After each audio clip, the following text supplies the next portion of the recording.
Mr. Lewis is probably going to be late tonight, so he asked me to stand in for him. Let's start with Mrs. Kramer, Community Development. Thank you, Mr. Lombardi. I will have one item that falls under old business. It's a resolution requesting council to approve the decision of the Massillon Zoning Board of Appeals denying an appeal filed November 23rd, 2022 in the variance case number 2023-2 from the Massillon Zoning Code for the appellant, Food Ready Mix and Supply Company, to cease and desist for the order issued by the zoning official on November 16th. We do have a public hearing scheduled for next week, March 20th at 5:30 here in council chambers. We also received a packet from Assistant Law Director Mack regarding transcripts from the meeting. So please review that information and then we can have a conversation, ask questions at the public hearing for next week, along with additional discussion at our regular meeting on the 20th. And that's all I have. Thank you.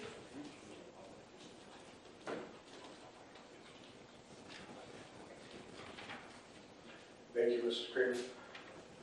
Ms. Rowland, could you recognize the city officials that are here tonight? Yes, sir. I'm Mayor Kathy Cavazaro-Perry. Good evening. Economic Development Director David Maley. Right. And Assistant Law Director Edmund Mack. Is there anyone else from administration I might have missed? That's it, Mr. Lombardi. Thank you, Ms. Rowland. Okay, next we'll go to Mr. Hernkane, Economic Development. Thank you, Mr. Lombardi. There are two pieces this evening, both economic development inducement grants.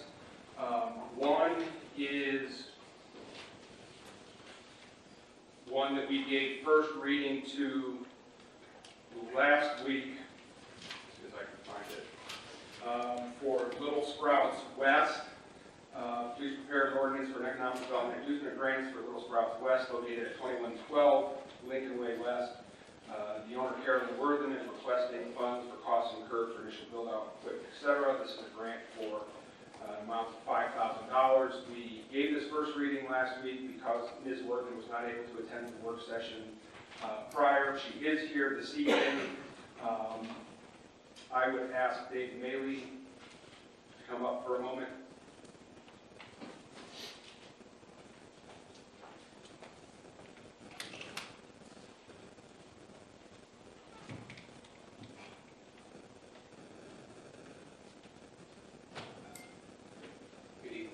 Hello, Mr. Maley. Is there anything you'd like to add to this? I know you spoke about this maybe not 2 weeks ago. Chairman, basically covered.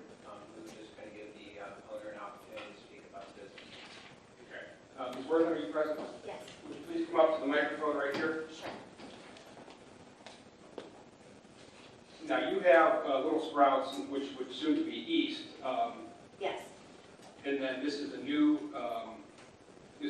location there on Lincoln Way West? Yes, completely new facility. Okay. Why don't you walk us through what you intend to use the funds for and tell us a little bit more about this expansion? Well, the funds will be used to help with the build-out, and basically just playground costs about between $20,000 and $30,000, plus commercial kitchen, ADA entrance and bathrooms, and then any necessary repairs to the building. And then we plan to take children, again, 6 weeks to 12 years old, excuse me, and we are looking to facilitate between 50 and 60 children in that facility. And we've already started enrolling, and our goal is to open July 10th, and it's looking really good. So far, we're about half staff. Refresh my memory, what did 2112 Lincoln Way used to be? It's right there by the shop. Huntington Bay. The bank building, okay. And this sheet we have from Mr. Maley says these will be 5 to 10 new jobs created as a result of this expansion. Right, it'll be about 10 new jobs in probably right around $250,000 in payroll. Okay. One question I have is, are these going to be brand new employees to Little Sprouts? Or will Yes. they be- Brand new. Okay. In addition to the ones you have on the east side? Yes. Okay. Are there any questions from any members of the Economic Development Committee? Any questions or comments for Ms. Worthen or Mr. Maley from any other members of council? Okay, thank you. Okay, thank you. We will put this on, well, it's already on the agenda. It'll be up for second read next week. The new request this evening is please prepare an ordinance for an economic development inducement grant for caffeine and gunpowder located at 155 Lincoln Way West. The owner, Allison Mary, is requesting funds for incurred for initial build-out equipment, etc. This is a grant in the amount of $8,000, and we have our inducement grant guidelines checklist for this as well. Mr. Maley, is there anything else you'd like to tell us about this? No, this is obviously new business, which is with a very interesting name, caffeine gunpowder, I guess. It's obviously a gun store and an ammunition store. I'm not sure what else they may have there, but it's located in the plaza, Rockmead, EF Plaza Street here on Lincoln Way West. And is Ms. Mary present for Mr. Boyle? Yes. Okay, why don't you folks come up here to the microphone, please?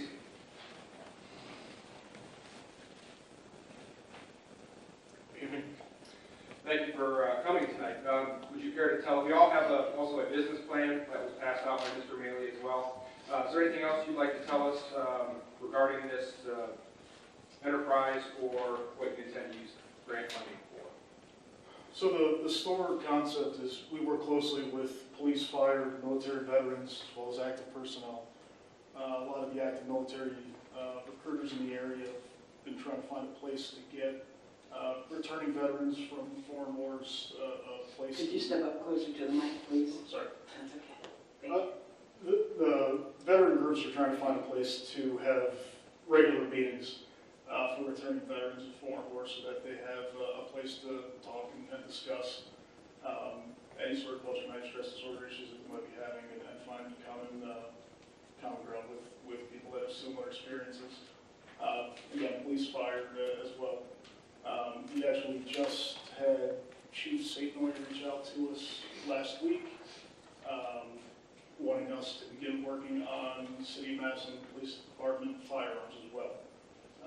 So what we're attempting to do here with this grant is to increase the amount of physical security that we've been able to install in the building so that our firearms, as well as the city firearms and any firearms that people may drop off for us to repair or restore, are safe while we're not present in the building.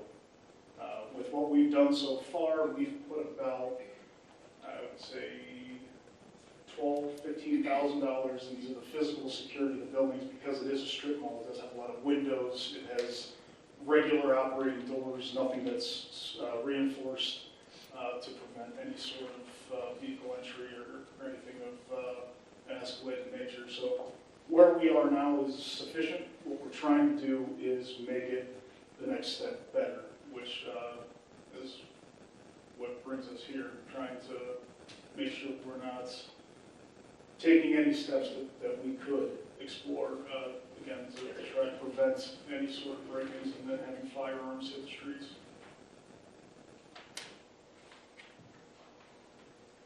Thank you. Are there any questions or comments from members of the Economic Development Committee? Councilwoman Harvey-Smith? You're going to sell to the general public too? Yes. Okay, you just have like a focus with the priority people? Yeah, there's not a lot of places locally that restore and repair firearms. So in an attempt to, again, work with local departments, not just Massillon, we have the ability to take existing department weapons and we can upgrade them so that they become weatherproof, they don't rust or degrade, as well as repair them so that the departments are able to save overhead for having to replace those weapons. Basically, once we've covered them and dealt with them, they'll last for years and years and years to come. So that's the specialization for the Specialization. departments. But But you as far as also that sell goes, the products. sales go, that's open to everyone, yes. Okay. All right, thank you. Mr. Viola? Thank you, Mr. Hurricane. So what are some of the safety measures you spoke of? Will it be cameras, reinforced bars, what sort of? That we're looking to add. Yeah, So we have a set in place now for any of the firearms that we have for sale that are on display. There was actually just a break-in 2 weeks ago in a neighboring county that they had 3 dozen firearms stolen because they drove a vehicle through the front of the building, okay. which, as hard as I may try, I can't make the building vehicle-proof without having a little extra money to spend, as hard as I might try. So where we're at now, everything is sufficient and up to code with the ATF. In most cases, we exceed any minimum standards that exist. I want to exceed those standards, especially if we're going to have police department weapons on store. I want to make sure that even with a vehicle, everything is staying in that store. And it does help. We're like a block and a half from the department. So it's not that I need the building to be impenetrable. I just need it to last long enough that the cops can show up from a block and a half away to get there. Okay, thank you. Absolutely. I had another question. When do you intend on opening? We just had our occupancy inspection with zoning and fire this morning. That went well. And then we are waiting on the ATF to finalize paperwork as far as that license goes.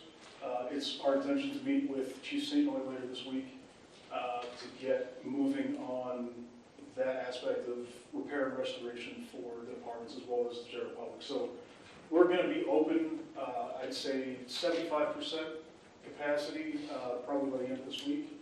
As far as the sales of regular retail goods and beginning to do repairs and restorations go, it's just the sale of firearms specifically that's regulated by the license for the ATF. So we're going to begin doing everything except having public sales of firearms probably at the end of this week. Okay, and how long of a lease did you sign that location? 5 years. Are there any questions from any other members of council? Mr. Lombardi? Thank you, Mr. Hurricane. Is this also going to be a gathering place as well? Yes. Okay. Yeah, we have, like I said, we work very closely with the local Army recruiters. They are not just responsible for bringing in new recruits. They also take a role in helping returning veterans kind of reacclimate. So it's our intention to be a meeting place and center, not just when there's a scheduled meeting at a local church or facility that may have a weekly veterans meeting, but most of our employees are veterans of military as well as police departments. So having guys on staff around the clock, if somebody's having a bad day, they can always come and sit down and we've got coffee and people to talk to at any point. So that way, yes, it's going to be like a lounge and safe haven, I guess, for veterans. Mr. Sneed? Thank you, Mr. Hurricane. I was lucky enough to be invited down a few weeks ago and see everything firsthand, and I'm highly impressed at the work and level of commitment they're already putting into the place. In addition to that, what they can offer our police department, police and potentially other service branches is definitely going to be an economic boost for our city. So I fully support this. I hope it goes on the agenda on Monday and we expedite the funding for it. Can't speak highly enough about it. Full support. Thank you. Councilwoman Harvey Smith? There'll be you won't be shooting any firearms there, right? No, it's not a range. Share and sells. Okay. Correct, yeah, no, there's no public range or anything. Are you going to be offering any type of classes other than So or self-defense things? I've been a police instructor for 12 years. We do a lot of instruction on that level. Unfortunately, I'm also the guy that does all the repairs and restorations, so there's only so much of me that can go around. We do have a bunch of other guys that we're going to be able to bring on once we're open. And hopefully, we'll be able to get some of them certified as instructors, and eventually, we'll have the capacity to start teaching to the public as well. But at the moment, it's just for military and police personnel that we have instruction for. Any other questions or comments? All right, Ms. Mary, Mr. Boyle, thank you very much for coming in. I will sign to put this on the agenda for first read on Monday and pass it around to members of the Economic Development Committee. And with that, Mr. Lombardi, that's all for Economic Development tonight. Thank you, Mr. Hurricane. Next, we'll go to Mr. Slutz, Health, Welfare, and Building.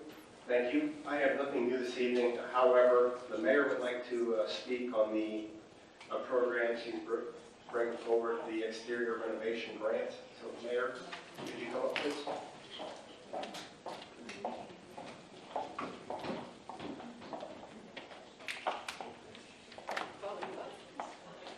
And Jamie, you might want to remind them about your help was up there in mitigating. Okay. We do have a meeting scheduled for the end of the month at 5:30 on the 27th. Thank you, guys. I have 6 o'clock. I'm sorry, 6 o'clock. Thank you. Good evening, members of council. As promised, last year I spoke about a program that we were going to bring forward, and it's time to do that. We are working with the neighborhood, Community Building Partnership Group of Stark County, also known as CBP, and we're partnering with them. And Maureen Austin is here tonight. She's the executive director, and they have a program that we're going to execute through them. You know, we've done the sidewalk program ourselves. But this program, they brought it to us and they execute the program. We have $50,000 of ARPA dollars that are going towards this program. And I'll just give you an overview and then I'll let her speak and answer any questions you may have. What this is anything on the outside of your home. So it could be a chimney repair, windows and doors, a porch repair, driveway or sidewalks, also landscaping, siding and exterior paint, fascia, and soffit. This is for anything. It's really to encourage our residents to look at the outside of their home, and if they'd like to fix it up, we will help them with some dollars. It's really an incentive program. So if the low to moderate income will receive up to $4,000. So if maybe they want to do siding on their home, and the siding, let's say it's $16,000, we can help with a portion of that. We will pay for that ourselves as we do for the sidewalk program. It's not reimbursable. So that is really exciting. And then also, we didn't want to leave the other, just moderate to high income. We didn't want to leave those residents out. And so we'll also be giving up to $2,000 for any resident that is not in the low to moderate income. So this is really exciting. We're going to pilot it this year with $50,000 of the ARPA dollars. And so this even could be a light. Say you want to put a light outside of your home, just a pole light. That would be acceptable to do that as well. If you want to paint around your windows, I mean, anything on the outside of your home is, this is what this project is for. And now I'll introduce Maureen Austin, who is the executive director, and she will share and answer your questions for you. She does this now in the city of Canton, and they do an excellent job. And they threw a lot more dollars at this than we are going to this year, but we're going to start with $50,000. If the project works well, then we can increase it next year. Maureen? Thank you. Good evening, everyone. As a clarification, the way we run this in Canton, it's a rebate program. So if people are investing in their exterior of their homes, they complete the project, turn in the receipts to us, and then they get a rebate on it. So in Canton, we're doing a 10% rebate citywide for owner occupants on completed exterior projects.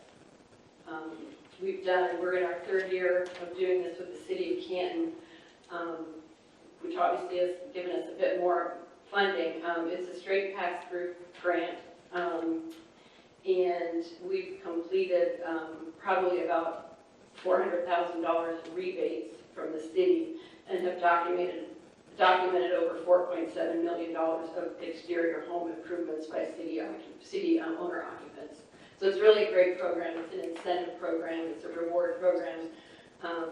And community building partnership focuses on neighborhood revitalization. So we work a lot with neighborhood associations. And so we're not ashamed to talk about curb appeal, because when you fix up your house, then this person fixed up their, people see on the outside what people are doing with their homes. And so you've got neighbors on blocks fixing up their homes. And suddenly my house looks worse because the really bad house got fixed up. And so now that gives me incentive to fix up my house. So we're excited to partner with the city of Massillon on this. We will focus a lot on the neighborhood associations that we work with. Neighborhood associations in Canton help us get the word out to residents. We use yard signs. We advertise it on our website. We actually have a mini application on our website so people can apply for it, and that gets them in the queue so we can track who's doing projects. I believe we're talking about doing a report about every quarter where we'll come back and update you on who's doing what and where. I could talk all evening about this and what we do, so I'm gonna be cognizant of your time. Do you have questions? So how do residents go about just going onto your websites and applying there if we want to get the word out? Well, is that what we should? We want to partner with you guys on publicizing this. So when we do this with the city of Canton, we actually take a 10% admin fee off the top of the funding. We're not doing that with the city of Massillon. It's a straight pass-through.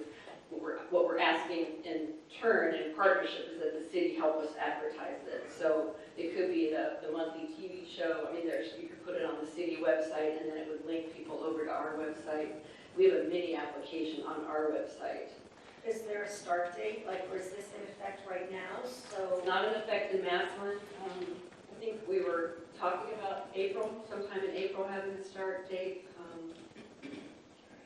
The mini application on our site goes right into our database. It generates an email back to the applicant where they get a full application, a list of the requirements. We require receipts, documented receipts showing that the work was completed, before and after photographs, so we document what's happening. We're hoping the city would help produce yard signs. Nothing like a yard sign in your front yard advertising that you're a homeowner investing in your home, to have your neighbor come walking over and say, can you tell me a little bit more about this? So it's neighbors telling neighbors. Are you talking a little bit about personal, homeowners doing the work themselves? If a homeowner is doing the work themselves, we cannot accept that time. But if you are using a contractor where you've actually got a receipt where you're paying a contractor, if you're a homeowner and you buy all the materials and have receipts for the materials, we can count that. That's what we're doing in Canton. But unfortunately, we can't reward a homeowner for their time. But if they work with a contractor and they've got an invoice, we can count that. It's for painting. If they buy paint to paint outside of their home, siding, windows, landscaping, new driveway, porch repair, anything on the exterior. Could you kind of clarify for me, so she said up to $2,000 for any resident, and then what's the other amount? Is it income-based? Thank you. In Canton, the way we do it is a 10% rebate. So we ask, this is in Canton, the way we're doing it, we ask for a minimum exterior investment of $1,000. So you could get $100 back from that. If you put over $20,000 into your exterior, we cap it at a $2,000. So that's very nice for any. Yeah. Is it more for lower income? In Mass, that's straight. It's just a straight across the board for owner occupants. You have to be current on your property taxes. You can't owe the city any utility monies, things like that. What Massillon would like to do for your targeted low moderate income areas is have it be 20%. And then, as Mayor Kathy said, the rest of the city would be 10%. but we would still have that $1,000 minimum. And then once you would exceed the 20,000, it would be we would cap it at either the 10% or the 20%. I think that makes sense.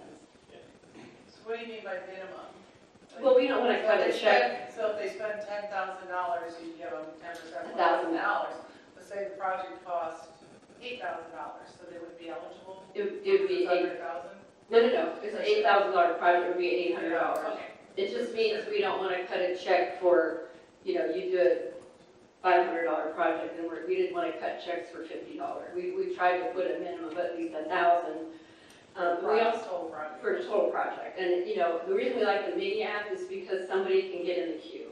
Look, I'm working. Here's what I'm proposing to do this year, and then that way they're in the queue, and we know they're working on their exterior. So it doesn't have to be for one specific project. You could have multiple exterior projects that add up to that minimum. Mrs. Creamer? This is for Mayor Kathy. I feel this is very appealing to homeowners. So when this gets implemented, is it going to be first come, first served, knowing that we're going to have a dollar amount of $50,000 spent? So those that get their application in sooner, they are granted the money and goes from there. I mean, I just feel it is, it's going to go quick because looking at landscaping, siding, all of those exterior dollars, these items cost money, and I just think residents are going to take advantage of it. I think it's a great program. Wonderful. And thank you. It will be first come, first served, just like our sidewalk program. With our sidewalk program, however, though, you can sign up, and as you sign up, you are listed 1, 2, 3, 4 as you're signing up. Sometimes those people don't follow through, and so they're on the list for a while. So they're counted in, they will be counted in that 50,000 as they have signed up. And then we'll have to go back and check and see if they're going to follow through with their project. And then if not, we'll take them off, and then someone else can get added on until the 50,000 is gone. And this she does it. You want to talk about the months that you run the program? Yeah, it's all a year. Well, it's on a yearly. It's a yearly program. It gets really busy during the spring, summer, and fall months. But really, that when you're in the queue, you're in the queue. So we go back to people and say, you submitted an application. When it gets to be September, October, we're going back to people in the queue and saying, how are you with your project? Where are you? But it is first come, first served. But we don't let people go. We go back and check in with them. Sometimes they're waiting for materials. Sometimes they're contractors behind. But we want to make sure that we're staying in touch with them in terms of their project. But there are people in the queue that end up not, for whatever reason, completing their project. So that's why, as Mayor Kathy said, we would take people who are later in the queue and be able to maybe help them if somebody earlier did complete their projects. Is that answering your question? Mr. Hurricane? Thank you, Mr. Slute. So, does your organization administer this whole process, everything from application to payment? We do. Is the city then issuing payments for lump sum $50,000 to community building partnership? If there's anything left over at the end of a calendar year, does that get returned? The way we do it in Canton, we never have any money left over. We're going back, we're in our 3rd year, so we go back and ask them for another year of funding. It's our intention that we would give money back if we had any, or continue it into the next year. And what type of marketing does your organization do in Massillon? We don't do any, well, we do outreach with neighborhood associations in Massillon right now. The city's going to then market the program to our residents, Yeah, but everything is administered through your office. through our office, and we will do, we work with 7 Massillon neighborhood associations through the Stark County Neighborhood Partnership Program. So when the program is up and running, those neighborhood associations will be in contact with us, and we'll be encouraging them across the city and their neighborhoods to get the word out, whether it's in their neighborhood newsletters, neighbor to neighbor. Are there any other questions? one piece I wanted to add is they are being very gracious as we pilot it this year, not taking the 10% off the top. And so that will be put into place after we pilot this if it works out well. They will be receiving some funding also in the future. Okay, thank you. Thanks, Maureen. Thank you, that is all for Health and Welfare. Thank you, Mr. Sleuts. Let's go to Mrs. Hardwick Smith, Parks and Recreation. Nothing new for Parks and Rec. Thank you. And that takes us to Police and Fire. And I have one new piece for Police and Fire. Please prepare an ordinance to authorize the Director of Public Service and Safety of the City of Massillon to advertise for, receive, and evaluate statements of qualifications, and to negotiate and enter into contracts for the design and the inspection of the Massillon Police Department renovation project, all in accordance with sections 153.65 and 153.73 of the Ohio Revised Code and City of Massillon qualification-based selection QBS process. Is Mrs. Sylvester here? Is there anybody here from the city that would like to speak to this project?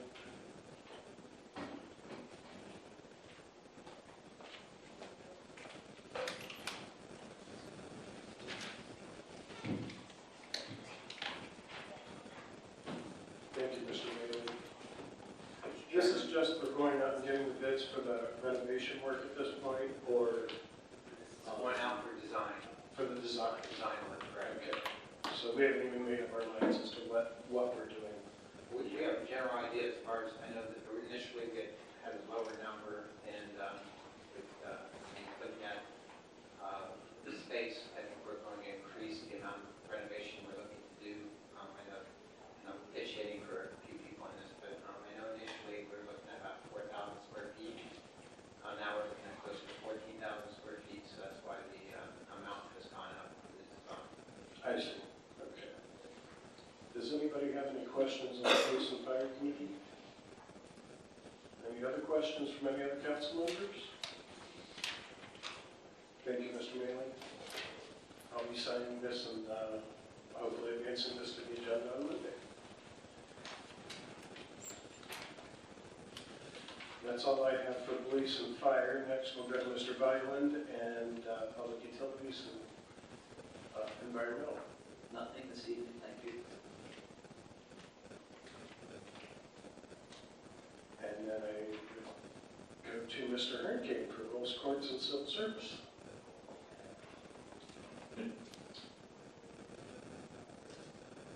That's a good question.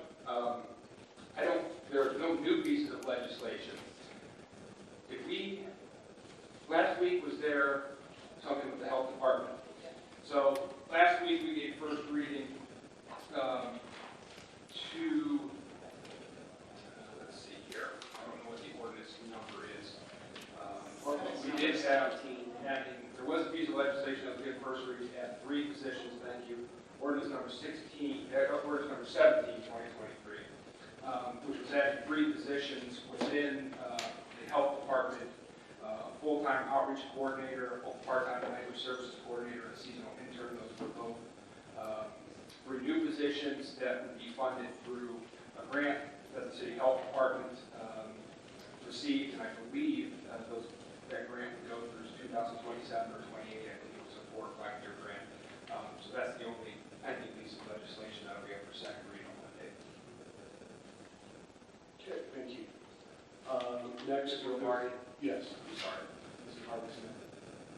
Yeah, I'd like to discuss this a little bit. I don't know, our attorney, as far as this grant is, we added positions to our health department last year, right? We had full nurses. So we've grown, and we've got a bigger building. And so they're saying there's this money that we have for a grant that we can use to make 3 more positions. So when this grant runs out, the city's still going to be paying for these 3 positions. And I'm not sure on how much we need. I mean, is there some way we can make this these positions based on if they're paid for by the grant, and then if the grant don't pay for it anymore, then it's our discretion whether we feel we need them or not? I don't know if, Edmund, if there's, it just concerns me, we're adding all this, like, oh, we can do this and add this, because, we got, but the bottom line is, it's still taxpayer dollars that are paying for it, but when the grant runs out, then it's going to be the city of Massillon taxpayers that are paying for it, which is concerning to me that we really need, or can we, actually make these contingent, yeah, we can do this, we'll try this, we'll, follow what they want us to add from the government, but if funds don't continue, at that point, we have that discretion of eliminating these positions without. Councilwoman, thank you, and thank you, members of council. I think the answer to that would be yes. We see that quite a bit with funding of police positions with grants from the Department of Justice. I have to look at the ordinance language that's in front of me now, specifically with the grant language that's being proposed. But preliminarily, without further research, I think the answer is yes, and we can look at it before you even have the precise answer for the next meeting. So would we, okay, if y'all, in the next meeting, then we can talk about it more then. Yep, sounds good. All right, thank you very much. Yep. That's all for rules of course, Mr. Lombardi. Thank you, Mr. King. We go to Mr. Sneed for Streets, Highways, and Traffic Safety. Thank you, Mr. Lombardi.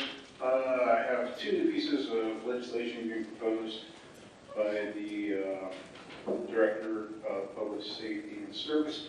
The first, this may sound a little familiar to you, it's for the contract to the lowest and best bidder for the Erie Street South Improvement Project.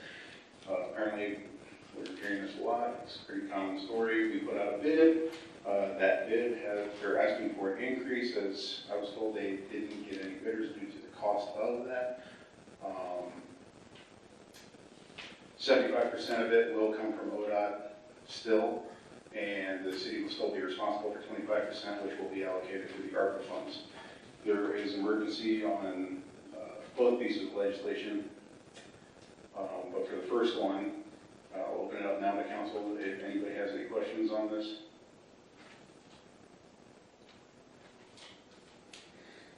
Okay, I don't have the exact dollar figure, but it's basically we did bid it out for $710,000, now we're asking for $948,000. So I will ask that we sign this and be placed on the agenda for Monday. The second piece of legislation is also dealing with the Erie Street South Improvement Project. This is for the environmental design group. But let's see here, the inspection price is $69,988. This is also going to be paid for through the ARPA funds. This also has emergency language, and we are asking that we expedite this to stay in line with the spring construction. Does anybody have any questions on council in regard to this? Mrs. Kramer. Yes, I'm just asking for an overview of what this project consists of. Sure. Mr. Bailey, if you can turn it on. Thank you. Mr. Kramer, this is basically our Lincoln Way Tremont. It's almost like a streetscaping, a little bit of a project. It's sidewalks, street lights, for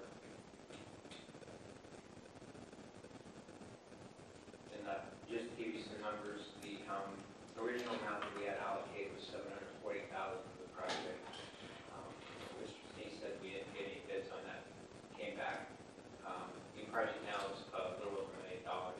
We asked for additional 200-some thousand, I think it was 246 from SCATS. We were able to get that. So the breakdown of the project right now is $710,110 from SCATS, which is basically ODOT SCATS.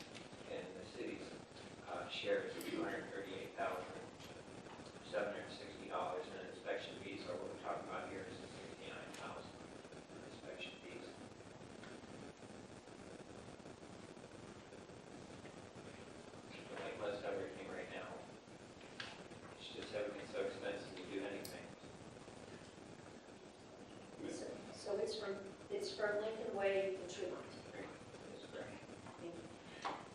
important to point out that both of the city's costs are going to be allocated from the ARPA funds.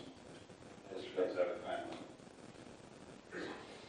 Any further questions?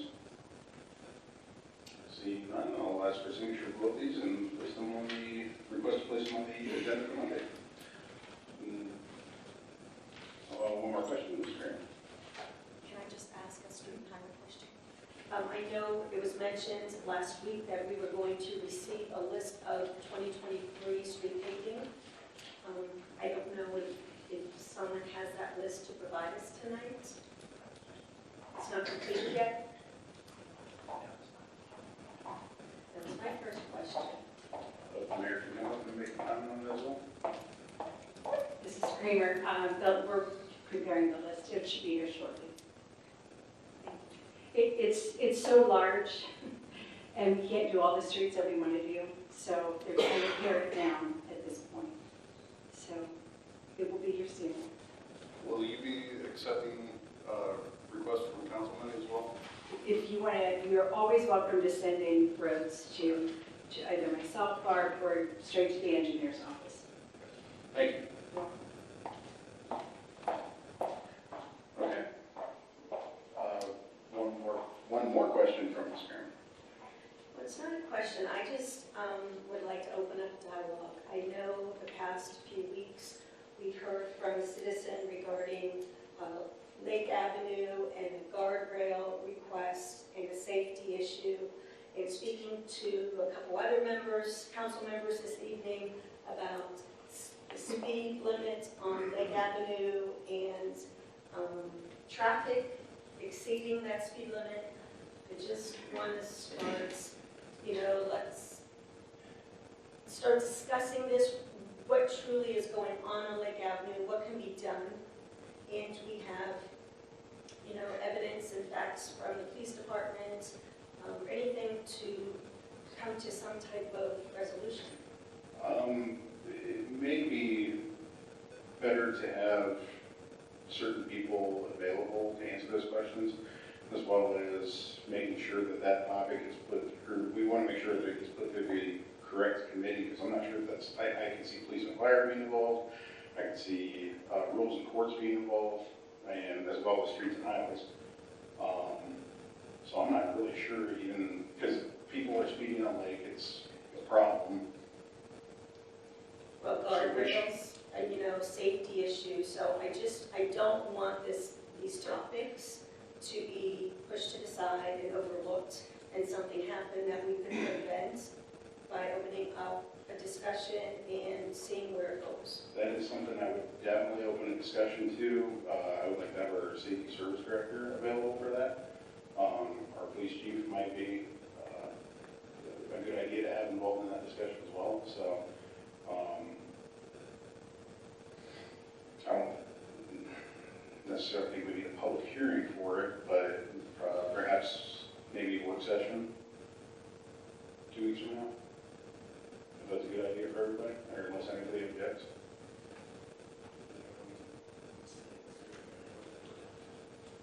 Right.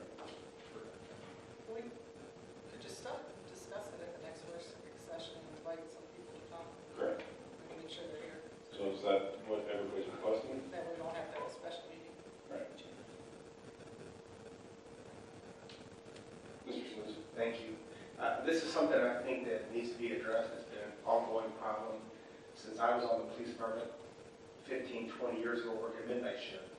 I feel like this issue is falling on deaf ears, and it's a problem for our neighbors on the lake. So it needs something we need to address. Yeah, I agree, and this is something I do want to address. I also don't think it's exclusive to Lake. I can name several roads that are facing the same problem. I mean, Westbrook Estates is 2 miles of straightaway, and I've personally seen cars going 50 miles an hour at 25 through a solid neighborhood. Lake is certainly no exception to that. I mean, I was just driving, and I got passed by a person going 45 miles an hour over a double yellow because they were late for a hair appointment. And they got caught up at the light, and I saw them turn right into the, so I know it's an ongoing problem. But yeah, I definitely, I'll request, I'll make an email request to the administration to have certain people available and get their response. This is something I'd like to address at the next work session. Thank you. Mr. Lombardi. Thank you, Mr. Sneed. Being personally right in the middle of this Lake Avenue war zone, which is what I've been calling it lately, I live right on the corner of Amherst and Lake. Traffic studies show we're looking at 60,000 vehicles up and down that street a week. And I have, since long before I ever got on council, have been requesting something to be done. It seems to happen for a minute, and then it stops, and everything gets back to normal.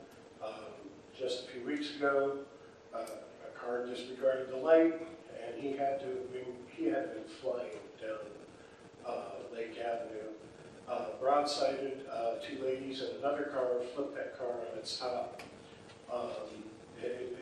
Somebody's going to get killed here. There are no crosswalks on Lake that are safe. The only place you can cross at a light is Wales, Lake or Amherst, and First Street. First Street has crossing, but if somebody lives in the 8, 9, 1000 block of Lake, they're not walking all the way down First Street to cross the road. There are children crossing that road. The residents in that neighborhood, 20 years ago when I moved in, there were a lot of kids. Kids kind of aged out. Now there's more kids moving into that neighborhood. My neighbors have their grandkids over their house all the time. You know, it's just dangerous for kids to be around that road. It does definitely need to be addressed, as does same problems I see on Lincoln Way. People running the lights on Lincoln Way. They run the lights on Lake. They fly down Lake at I can't even believe, some of the speeds these people, drive down there, and at the same time disregard the light. They just disregard the lights, and like I say, accidents happen. There's frequently accidents outside my house that I see all the time. But I definitely want to make certain that something is done about this. I want a special meeting. We want a special meeting. You said we had a meeting on the 27th. I don't see anything on my calendar for that. The 27th, Mr. Slutz has a meeting of the Health and Welfare Committee. We don't want to do it on that night. Okay. I thought that was 5:30 on the 20th for community development. Okay. Let's set it for the 11th at 6 o'clock. Does that work for everybody? Mr. Steve, that would be a committee meeting, Streets and Highway Committee meeting? Yes. Not a special meeting, right? Yes. April 11th. 10th is Easter. Monday. Are we going to be here for Monday? No, we'll be here. Okay. So let's set it for April 10th at 6 p.m.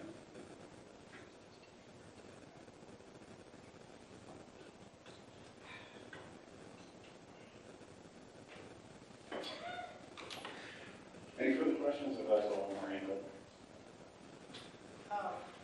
Mrs. Smith? While we're talking about what's going on Lake Street, I get complaints all the time about, tree moss, they call it tree moss during street. Same thing, and they're doing the same thing. And I see the cops out there, the ones out there, they're patrolling. I mean, I'm not proof, but I see them all the time when I'm out. Whether they can't be everywhere 100% of the time. We've utilized a lot of these, speed limit, this is your speed, which kind of, lets people, gives them that sense of awareness and they slow down. And that seems, like you said, it's effective for a while, and then they kind of, burn out or just slow down when they see it. I've never been a fan of, like, the automatic thing that gives tickets for speed limits. But I know like some communities that do have them, people do not get any points on their license if they get a ticket from one of those. And I do, it's a constant, it's the same thing over and over, you know, for like Lincoln Way, Tremont Way, Wales. And they're just high traffic areas that are always gonna have it. You're always gonna have someone going over 25, you know. But maybe that's something we should consider too at the special meeting. You know, maybe it's time to get, you know, one or two, I don't know if there are things that you can move or it's just stationary, where we start sending people tickets in the mail. You know, and we put a sign up, we say it, you know, they're not gonna get any points on your license, but we gotta do something to slow this down. We don't want a kid getting hit, we don't want more car accidents, and I mean, it's always something, and it's always the same problem areas, and we really can't find a solution, because we're not gonna change the amount of traffic coming in. You know, if you're coming in, I mean, there's been so much, you know, Jackson Air, 241 Wales, I mean, that's how they're coming into the city. You know, we don't have any direct access, but I don't know how any of you guys feel about something like that as a solution. Again, I mean, that's something we'll talk about at the meeting, but I don't want to keep, unless we're having it right now, but we need to have people that are available to answer these questions. We can't, I don't want to have the meeting right now, if that makes sense. So, It's a work session. I understand, but we're not prepared for it. We need to be prepared if we're going to bring questions. This came up tonight out of the blue before work session. Does that make sense? Mr. Sluse? Thank you. I know you don't want to have a meeting tonight about it, but I just want to make this comment. I did some research on speed tables. They're similar to speed bumps. And the city street department can put them down, remove them in the wintertime for snow removal, put them back down in the spring. Now, as far as Tremont Lake, we could go on and on and on about the streets and people with their complaints with speeding, and they're legitimate complaints. And as far as, like you said, you saw the police sitting out on Tremont, I see them sitting out all the time. But like you said, they can't be everywhere. So I feel like we need to be proactive in dealing with this issue to have other means in slowing cars down, because everybody's so busy nowadays with texting and driving, speeding. You name it, playing with the radio, and they're not paying attention. And as far as the lake is, you know, there's a crosswalk at 10th and Lake where kids go to Whittier every day from Cherry Roch, and it's just a matter of time before somebody gets hurt there. So, and the complaints that we get on Tremont, those are legitimate complaints, and we need to do Please something. note, that's an unguarded crosswalk. Correct. But as far as the complaints that we get, we need to be proactive in what we do to slow the traffic down. Obviously, we are short on manpower in the police department, which is common throughout the United States today. So we need to be proactive on how we want to handle this to give them all the tools to make their job easier, so we don't have to go out there and handle accident after accident after accident, pedestrian accidents. We don't want to see that. So I feel like, even though we're not having this meeting tonight, I felt like I needed to say this so we can be proactive and have some ideas of what we want to do. Thank you. Thank you, Mr. Sluse. Mr. Hurricane? Thank you, Mr. Snee. I'm going to join in on this non-meeting and make it more of a meeting for you. I think to answer Mrs. Kramer's question, you know, what's the problem and what do we do about it? I think the problem is people are speeding all over town, and what we do about it is traffic enforcement through the police department. I agree with Mr. Sluse that they can't be everywhere, and those that said that, and especially on Lake, it's a unique situation because it's hard to, if you're a police cruiser on the side of the road, it's kind of hard to catch somebody and then go out. And I agree with Mr. Sluse 100%. When we looked at the speed limit flashing signs, they serve a purpose. And the speed table idea certainly serves a purpose, and I think those would be totally effective on Lake Avenue, which is a cut-through street from the highway all the way up to Wales Road. So I think it's kind of an all-encompassing approach to safety for traffic enforcement, flashing speed limit signs where appropriate, but I think he is correct in that speed tables or speed bumps or humps would be the effective solution on that street, permanently slow folks down to the state at 25 miles an hour. So hopefully when we have this conversation here next month, those things can be considered, because I think he's correct. I think that's probably the way this conversation should go, and I hope we're all prepared to go further on that next month. And if it's appropriating money to purchase some and get them up, I would support that. So thank you, Mr. Steen. Thank you, Mr. Hurricane. Any further questions? Okay. On this meeting on the 10th, Dan, can you move that to 5:30? I have a feeling this could take a while. I'm going to suggest that. Also, I'd like to invite our law director and Mr. Mack to attend as well, and any other member of council. And that's all from Streets and Highways. Thank you. That's all from Streets and Highways. Thank you. Thank you, Mr. Snee. Brings us to finance. I have 3 pieces of legislation tonight. First one is to prepare an ordinance to appropriate from the unappropriated balance of the 1201 Street Department Fund, reduce services and contracts $20,000 and guardrail repairs $30,000. Could somebody from the administration come up and explain what we're doing here?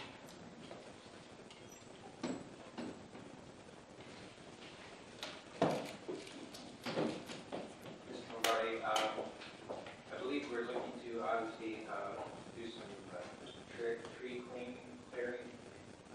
My understanding there are 11 different areas that we're looking to clear trees. The 2 main areas are around 21 in Erie and 21 in Pennebrook. And then the other for guardrails, we're looking to repair some guardrails. Obviously, I think there's a couple Overland Road and Erie Street and some other areas where there's guardrail that needs replaced or repaired. Any questions? Mrs. Krieger. Thank you. When this was brought up a few weeks back, it was stated that our department, our street department, was removing the trees, I believe, off of State Route 21. Is that what this $20,000 is for, or are we outsourcing the tree? I believe we're outsourcing for $20,000. Thank you. Any other questions? Okay. Next piece of legislation, please prepare an ordinance to appropriate the unappropriated balance of the summer concert 12 fund to services and contracts, $10,000. This is to allow for the timely payment of their concert-related expenses. Pretty self-explanatory. Any questions here? And the last thing I have is to prepare legislation authorizing the Director of Public Service and Safety of the City of Massillon to enter into a 1-year contract between the City of Massillon and the Board of Stark County Commissioners for the housing of the City of Massillon, Iowa codified ordinance prisoners at the Stark County Jail and declaring an emergency. This is to allow contract to be enacted immediately. The contract was received by the law director on February 24th. Contract was attached to our email packet. Does anybody have any questions on this? It's pretty self-explanatory. It's just to take care of our housing of prisoners at Stark County Jail. Okay. I'll be sending those 3. However, there are other committee members here tonight, so I'm not sure if those will get verbal or not this week. And that, I believe, is all we have. Thank you very much. Mr. Hurricane? Thank you, Ms. Lombardi. While we're on finance, I have a question, if I may ask it. Do we know why the 1100 general fund ending balance is negative $733,000? Yeah, I saw that earlier myself. Mr. Mayo would have, you would not clue as to what's going on there. I have not heard anything, and Lori was not here.